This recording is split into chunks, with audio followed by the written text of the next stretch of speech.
So here's this guy, Paul. He says he found the secret to life, to be content.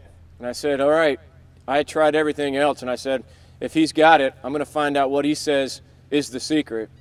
And so I continued reading. I continued following his ideas. I continued following his path. And I discovered that he brought into the context the fact that that religion that he was a part of his entire life, he had grown up with that philosophy, and the religion that says it's all about what we do and all about, my own way and all about, making my own way and trying harder and all these things. He kind of debunked that whole idea. He kind of threw it out the door and he said, you know what, I've basically given up on that, which really captivated me because that's where I was. I was saying I was trying all those things too, and even trying the good path and trying the religious path, but I found it to be completely void. And he said the same thing. So I said, this guy I can relate to, and maybe you can relate to where I was at. And then he goes on to say, I made a discovery that really at the end, you've got two choices to make when it comes to life. And Paul said this, he said, you can either try it your own path and you can try it your own way, which I did. And that's what Paul said. He said, I did the same thing too. He said, I tried that path.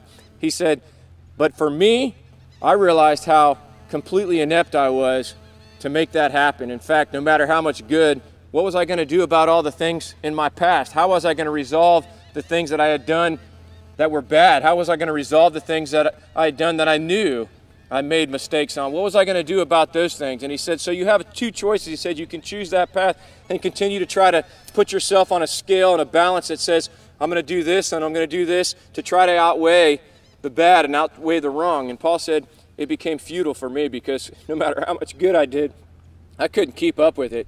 I kept finding myself doing the things that were wrong. I kept finding myself failing in some areas. So he gave up on that path. And he said, but there was another path. And he brought into this element the words of Jesus Christ. And I know as soon as that name comes into the discussion, we all have this immediate picture. We have this immediate idea of saying, oh, here we go, the whole Jesus card. But Paul said it from a personal standpoint because you got to realize he was one that was actually against Jesus. He was like maybe you and I were, where we said, you know what, we made fun of, and we kind of look at the whole Jesus idea and go, give me a break, But Paul said, as he began to, from a personal standpoint, go back historically and look at this character that when that name comes up, it just kind of brings about two ideas, like either you love him or you hate him. And maybe you're at that place, and it's okay. It doesn't really matter where you're at, because we all know this, that God, the Creator, your Creator, has you on an individual path and an individual understanding of what that looks like. And Paul was at that place too, and I was at that place, and I said, you know what, I'll honestly look at the evidence. And when we did, we were able to discover that, like Paul was able to discover, I was able to discover that this character, this one Jesus, really, he didn't come with any religious agenda. He didn't try to promote a religion. He didn't say, I've come to establish some kind of new religion. He didn't say any of those things. In fact, all he said was, I came to show love. I came to show you what the Creator of the universe really is and truly is, and what he really believes about you. In fact, I am him, he said. I am that one. I am the one you're looking for.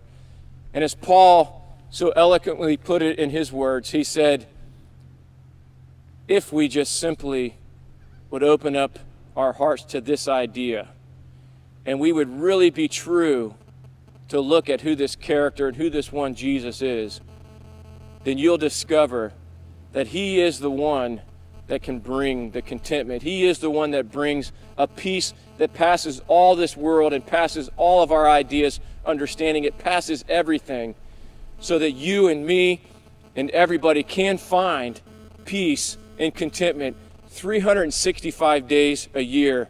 And I like to say this way, one extra day on leap year.